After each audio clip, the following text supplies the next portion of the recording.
नमस्ते बच्चों। आज हम कक्षा 12 के इतिहास का पहला चैप्टर पढ़ेंगे, ईंटें।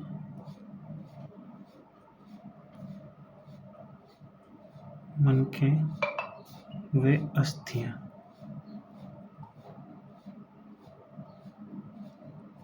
और ये अपने हड़प्पा सभ्यता की जो प्रमुख विशेषताएं हैं उनके बारे में पढ़ेंगे। हड़प्पा सभ्यता, इनका परिचय बता देता हूँ मैं आपको। ये भारत की सबसे प्राचीन सभ्यता है। भारत की सबसे प्राचीन सभ्यता मानी जाती है। भारत की सबसे प्राचीन सभ्यता लगभग 2600 ईसा पूर्व, यानी आज से लगभग 5000 वर्ष पुरानी है। अब इस सभ्यता को हड़प्पा क्यों कहा जाता है? इस सभ्यता को हड़प्पा सभ्यता क्यों कहा जाता है? इसलिए इसे हड़प्पा कहा जाता है, इसका जो सबसे पहला स्थल खोजा गया था, यानी प्रथम स्थल की जहाँ खोज हुई थी उस जगह का नाम था हड़प्पा। उस जगह का क्या नाम था? हड़प्पा। इसलिए इसे हड़प्पा सभ्यता कहा जाता है।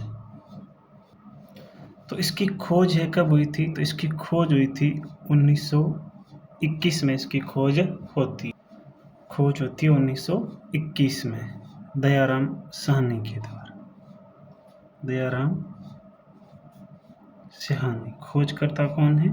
दयाराम साहनी 1921 में। यह भारत की प्रथम नगरीय सभ्यता थी। क्या थी ये? भारत की प्रथम नगरीय सभ्यता, या इसे शहरी सभ्यता कह सकते हैं।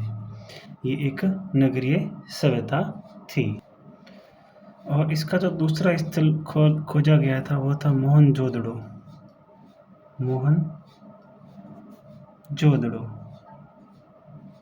तो मोहनजोदड़ो की खोज कब हुई? 1922 में। वर्तमान में हड़प्पा और मोहनजोदड़ो दोनों ही पाकिस्तान में है। हड़प्पा व मोहनजोदड़ो ये दोनों ही कहाँ पर है? ये दोनों ही पाकिस्तान में है। कहाँ पर है? पाकिस्तान में। क्योंकि स्वतंत्रता से पहले इनकी खोज हो गई थी। जब देश का विभाजन हुआ तो ये दोनों बड़े स्थल कहाँ चले गए? पाकिस्तान में चले गए थे। और इन सभ्यता का सबसे बड़ा स्थल था वो मोहनजोदड़ो था। हड़प्पा सभ्यता का बड़ा स्थल हड़प्पा सभ्यता, या इसे दोस्तों कह सकते हैं सिंधु सरस्वती सभ्यता भी कह सकते हैं इसको। हड़प्पा कहो, सिंधु कहो, सिंधु सरस्वती सभ्यता भी कह सकते हैं। दोस्तों सबसे बड़ा स्थल है, सबसे बड़ा स्थल है वो है मोहनजोदड़ो। कौन है? मोहनजोदड़ो। तो इस सभ्यता का जो सबसे बड़ा स्थल है मोहनजोदड़ो है। अब इसे सिंधु सरस्वती सभ्यता क्यों कहते हैं? तो बच्चों सबसे पहले इस चीज़ का ध्यान रखना है कि अगर कोई भी सभ्यता बसेगी और वो अपने आप को आगे बढ़ाना चाहेगी तो सबसे ज़रूरी चीज़ होती है पानी। पानी के बिना कोई भी सभ्यता विकसित नहीं हो सकती। इसलिए जो हमारी हड़प्पा सभ्यता है, सिंधु और सरस्वती की जितनी भी सहायक नदियाँ हैं उसके किनारे किनारे पनपी। इसलिए इसे हड़प्पा के साथ साथ सिंधु सरस्वती सभ्यता भी कहा जाता है। इस सभ्यता का सबसे बड़ा स्थल कौन सा है? मोहनजोदड़ो। हड़प्पा क्यों कहते हैं? क्योंकि इस स्थल पर सबसे पहले ये स्थल खोजा गया, इसलिए इसका नाम है वो पड़ गया हड़प्पा। तो हड़प्पा सभ्यता से एक बंदरगाह भी मिला है। क्या मिला है? बंदरगाह। तो बंदरगाह कहाँ से मिला है? तो दोस्तों वो मिला है लोथल से। कहाँ से मिला है? लोथल से मिला है। तो लोथल कहाँ पर है? तो लोथल है गुजरात में। कहाँ पर है बच्चों? गुजरात में है। क्योंकि ये सभ्यता है विदेशी व्यापार से भी संबंध रखती थी। हम आगे पढ़ेंगे मेसोपोटामिया के साथ, मिस्र की सभ्यता के साथ इनके व्यापारिक संबंध थे। तो बंदरगाह कहाँ से मिला है? लोथल से मिला है। लोथल कहाँ पर है? गुजरात में है। इस सभ्यता की एक सबसे प्रमुख विशेषता थी नगर विकास, नगर निर्माण। दोस्तों आज हम इतने विकसित नहीं हैं। आज अगर देखा जाए तो भारत का कोई भी शहर विकसित रूप से नहीं बसा है जयपुर और चंडीगढ़ को छोड़ के। लेकिन ये सभ्यता उस समय एक विकसित तरीके से, मतलब कह सकते हैं कि इसका पूरा प्लान बनाकर नगरों का निर्माण किया गया था। तो नगरों का निर्माण एक व्यवस्थित तरीके से किया गया था।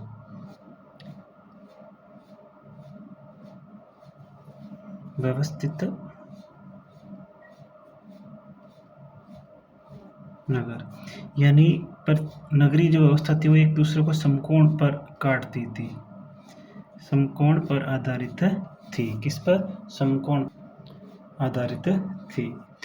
इतिहासकारों को ये देखकर आश्चर्य हुआ कि मतलब आज से 5000 साल पुरानी जो व्यवस्था है वो किस तकनीक की थी। मतलब उस टाइम आप सोचो कि किस लेवल की तकनीक रही होगी जो हमारे पास आज भी नहीं है। इन नगरों की सबसे जो बड़ी बात थी वो थी सड़कें। नगर निर्माण की जो मुख्य चीज़ें थी ना, इसमें सड़कें थी। क्या थी? सड़कें। यानी जो सड़कें हैं ना वो ग्रिड पत्ती से बनी हुई थी और ये सड़कें सीधी और चौड़ी हुआ करती थी। सड़कों की क्या विशेषता थी? मैं शॉर्ट में लिख रहा हूँ, आप सुन के समझिए जी। सीधी व चौड़ी सड़कें थी। कैसी थी? सीधी व चौड़ी सड़कें थी। और प्रत्येक घर को सड़क से जोड़ा गया था।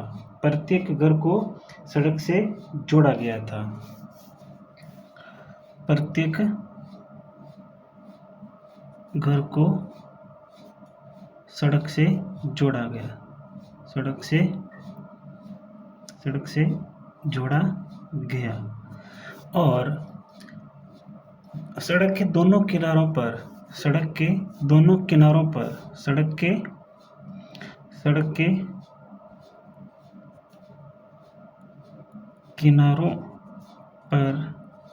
नालियाँ थी। क्या थी दोस्तों? नालियाँ रखी गई थी।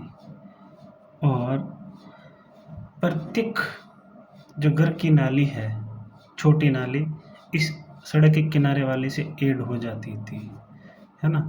जैसे मान लो कि मैं आपको दूसरी कॉपी से समझाऊँ। जो नगर है वो एक दूसरे को समकोण पर काटते थे। जैसे ये समकोण ऐसे, ठीक है, ऐसे। अब यहाँ पर घर बने हुए दोस्तों, क्या बने हुए हैं? घर। अब मान लो यहाँ पर कोई घर बना हुआ इधर, तो इसके दोनों तरफ ही सड़क है। क्या है? ये सड़क है। मान लो ये क्या है? ये सड़क है, ठीक है। अब सड़क के इस साइड भी नाली है और इस साइड भी नाली है। तो अब जैसे मान लो ये घर है और ये सड़क के पास नाली है, तो इस नाली से इस घर की जो नाली है वो कनेक्ट हो जाती थी। ऐसे प्रत्येक घर की नाली कनेक्ट हो जाती और फिर ये नाली है वो शहर से बाहर चली जाती थी और वो गंदा पानी चला जाता था। तो कहने का मतलब उस समय साफ सफाई की व्यवस्था का पूरा ध्यान रखा जाता था। तो घर कैसे बनाए जाते थे? समकोण पर आधारित घर बनाए जाते थे। तो अगर आप नगर निर्माण का पूछे तो व्यवस्थित नगर निर्माण थे, एक दूसरे को समकोण पर काटते थे। सड़कें कैसी थी? सीधी व चौड़ी। प्रत्येक घर को सड़क से जोड़ा गया था। सड़क के किनारों पर नालियाँ थी, है ना, और ये नालियाँ हैं प्रत्येक घर को जोड़ती थी। और प्रत्येक घर में दोस्तों स्नानघर होता था। प्रत्येक घर में स्नानघर होता था। प्रत्येक घर में स्नानघर होता था। यानी कोई भी घर हो उसमें स्नानघर जरूरी होता और अब इससे एक और बड़ी विशेषता है। तो घर बनाने के लिए घर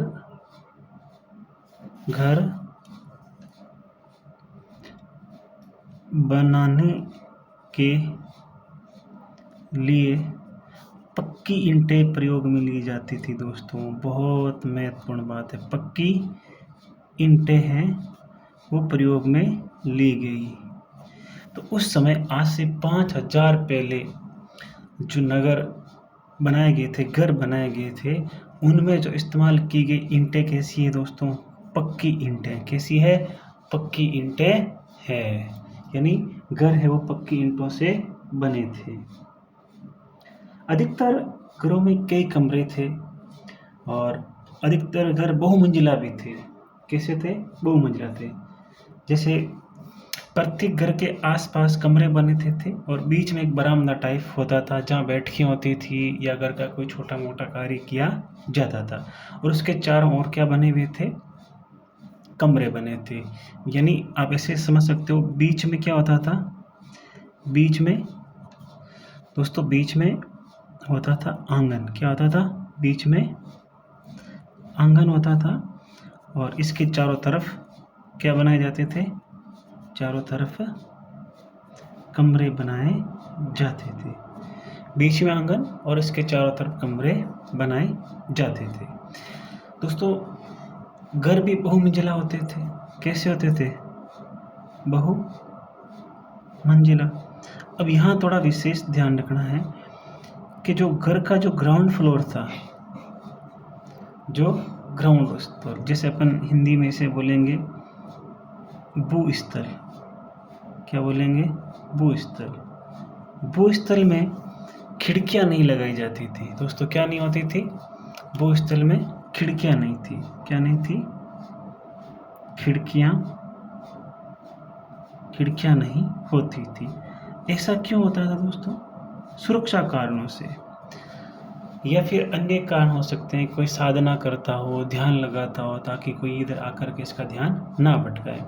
तो भूस्थल में खिड़कियां नहीं मिलती है। हम आगे देख। तो अब हमने ये बताया था घरों के बारे में और नालियों के बारे में। तो इसमें दोस्तों नगर को 2 भागों में बांटा गया था। जो मुख्य रूप से कितने भागों में बांटा गया था? नगर को 2 भागों में बांटा गया था। नगर को 2 भागों में बांटा गया, जिसे एक को नाम दिया गया था दुर्ग और दूसरे को निचला शहर। पहले को क्या नाम दिया गया दोस्तों? दुर्ग। दूसरे को निचला शहर। पहले को नाम दिया गया था दुर्ग और दूसरे को निचला शहर नाम दिया। तो दोस्तों जो दुर्ग है इसको पहाड़ी पर बनाया गया था। कहाँ पर? पहाड़ी पर। मतलब यह लिख सकते हैं ऊंचाई पर बनाया गया था। और ये सुरक्षा की दृष्टि से भी महत्वपूर्ण था। सुरक्षा की दृष्टि से इसका है जो महत्व था। किसका? दुर्ग का। या यह कह सकते हैं कि प्रशासनिक और प्रशासन जो तंत्र था वो यहाँ पर रहता था। जो या कह सकते हैं जो मुख्य लोग होते थे, पुरोहित वगैरह, इस शहर में रहते थे।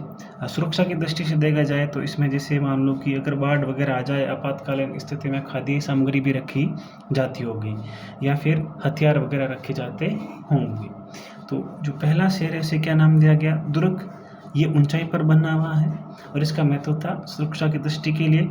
यह प्रशासनिक महत्व था। इसका क्या था? प्रशासनिक महत्व रहा होगा। प्रशासनिक महत्व रहा होगा। मैं इसलिए क्यों कह रहा हूँ दोस्तों, जो हड़प्पा सभ्यता है वो कैसी है, शुरुआत में बताना भूल गया था। हड़प्पा सभ्यता में हमें किसी प्रकार के लिखित साक्ष्य नहीं मिलते हैं। इस सभ्यता में कोई लिखित साक्ष्य नहीं मिला है। इस सभ्यता में लिखित प्रमाण नहीं मिलते हैं। लिखित साक्ष्य मिलते हैं लेकिन अब तक इनको पढ़ा नहीं गया दोस्तों। इनकी लिपि ऐसी है जिसे हम आज तक नहीं पढ़ पाए, नहीं पढ़ा जा सका, है ना। इस कारण हमें नहीं पता कि ये जो लिखावट क्या है, ये क्या करते थे, क्या नहीं करते थे। हम सिर्फ इनके द्वारा छोड़े गए साक्ष्यों को आधार मानते हैं। क्या मानते हैं दोस्तों?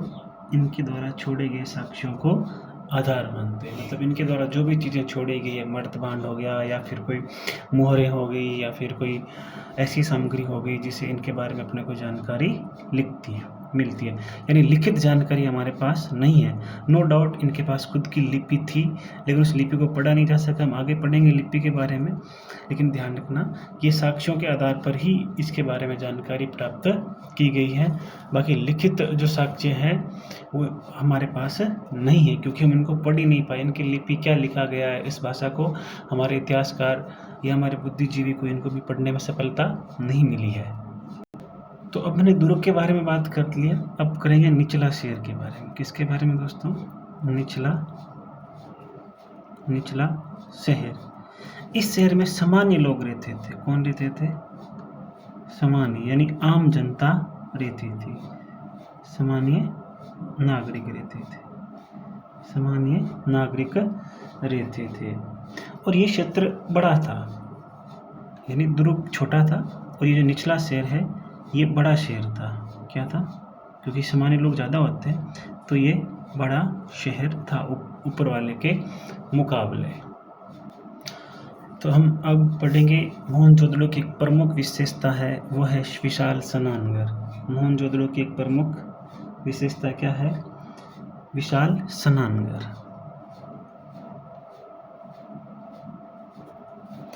विशाल स्नानघर।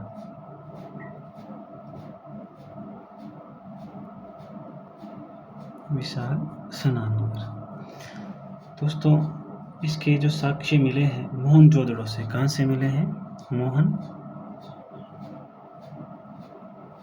जो वर्तमान में कहाँ पर है? पाकिस्तान में। इसके बारे में पढ़ा था। हड़प्पा सभ्यता का जो सबसे बड़ा है वो शहर है। इतिहासकार मानते हैं कि इसका उपयोग धार्मिक कार्यों या विशेष अवसरों के रूप में किया जाता था। तो इस स्नानघर का जो कार्य है, हमारे जो इतिहासकार मानते हैं वो धार्मिक कार्यों में होता था दोस्तों। किस में होता था? धार्मिक कार्यों में, या कह लो कि धार्मिक स्नान हुआ करती थी। जैसे आज पुष्कर नहाने के लिए जाते हैं, गंगा नहाने के लिए जाते हैं, उस समय इस विशाल स्नानघर का उपयोग है वो धार्मिक कार्यों के लिए, धार्मिक स्नान के लिए होता था। इस प्रकार हड़प्पा सभ्यता की जो नगर व्यवस्था विश्व की सबसे उन्नत नगर व्यवस्थाओं में से एक मानी जाती है। एक बार हम इसको वापस से रिवीजन कर लेते हैं। जैसे शुरू में मैंने इसका परिचय दिया था, इसकी जो है जो ये पुरानी मानी जाती है लगभग 2600 ईसा पूर्व, यानी ये 2600 हो गए और 2026 चल रहा है, लगभग 5000 वर्ष पूर्व ये सभ्यता पुरानी मानी जाती है। दोस्तों ईसा पूर्व का मतलब क्या होता है? ईसा पूर्व यानी ईसा मसीह के जन्म के पहले का काल। ईसा मसीहा के जन्म के पहले का काल वो ईसा पूर्व कहलाता है। तो ये जो हमारी सभ्यता है वो ईसा पूर्व की, कितना ईसा पूर्व मानी गई पुरानी? 2600 ईसा पूर्व। अब इसका नाम हड़प्पा क्यों पड़ा? क्योंकि इस सभ्यता का जो प्रथम स्थल खोजा गया था वो कौन सा था? हड़प्पा। इसकी खोज दयाराम साहनी के द्वारा की गई थी। ये भारत की प्रथम नगरीय सभ्यता है। मोहनजोदड़ो 1922 में खोजा गया। किसके द्वारा? राखलदास बनर्जी के द्वारा। किसके द्वारा खोजा गया? राखलदास बनर्जी के द्वारा। वर्तमान में हड़प्पा वे मोहनजोदड़ो दोनों शहर कहाँ पर है? पाकिस्तान में दोस्तों। कहाँ पर है? पाकिस्तान में। और इसकी जो सबसे बड़ी विशेषता थी, यहाँ से एक बंदरगाह भी मिला है। बंदरगाह कहाँ पर मिला है? लोथल गुजरात में मिला है। हड़प्पा सभ्यता का अन्य नाम क्या है? सिंधु सरस्वती सभ्यता भी इसका एक अन्य नाम है। और इसकी जो प्रमुख विशेषता है हड़प्पा सभ्यता की, वो है नगर निर्माण। तो नगर निर्माण एक व्यवस्थित नगर निर्माण था जो समकोण पर आधारित था। और सड़कें कैसी होती थी? सीधी व चौड़ी चौड़ी सड़कें थी। प्रत्येक घर को सड़क से जोड़ा गया था। प्रत्येक घर को सड़क से जोड़ा गया। सड़क के किनारों पर नालियां बनी थी, जो प्रत्येक घर की नाली को, जो सड़क के किनारे नाली होती थी, उससे जोड़ दिया जाता था, ताकि शहर का सारा गंदा पानी है वो बाहर निकल जाए। प्रत्येक घर में स्नानघर होता था। घर बनाने के लिए सबसे बड़ी बात है, पक्की ईंटों का उपयोग लिया जाता था। और घर किस प्रकार बनाते थे? बीच में आंगन रखा जाता था। बीच में क्या रखा जाता था? आंगन। और आंगन के चारों ओर क्या बनाए जाते थे? कमरे बनाए जाते थे। घर बहुमंजिला होते थे दोस्तों, 2 मंजिल के। कितने होते थे? 2 मंजिल के। और इनकी विशेषता थी, भूस्थल यानी जो ग्राउंड फ्लोर था, भूस्थल, वहाँ खिड़कियाँ नहीं रखते थे उसमें। जैसे मैंने बताया, किसके लिए नहीं रखते होंगे? साधना करते होंगे, ध्यान लगाते होंगे, या फिर सुरक्षा की दृष्टि से भी ये जो नीचे के तल पर वो खिड़कियाँ नहीं रखते थे। नगर 2 भागों में बंटा हुआ था। पहले नगर को दुर्ग बोला गया, दूसरे को निचला शहर बोला गया। दुर्ग कहाँ पर बना था? पहाड़ी व ऊंचाई पर बनाया गया था। क्यों बनाया गया था? सुरक्षा की दृष्टि से इसका महत्व था। दूसरा, प्रशासनिक महत्व भी था। हो सकता है बड़े अधिकारी वगैरह यहाँ रहते होंगे, या फिर सुरक्षा की दृष्टि से, जैसे मान लो बाढ़ के समय अनाज वगैरह यहाँ रखा जाता था, क्योंकि पहाड़ी पर था तो यहाँ बाढ़ का खतरा नहीं रहता था। इस कारण ये इसका निर्माण हुआ होगा। इस सभ्यता में लिखित साक्ष्य नहीं मिले हैं दोस्तों। नोट लगा के लिखा मैंने, लिखित साक्ष्य हमारे पास नहीं है। हालांकि इनकी खुद की लिपि है, इनकी खुद की लिपि है, जिसे इतिहासकारों ने भाव चित्रात्मक नाम दिया, हम आगे पढ़ेंगे।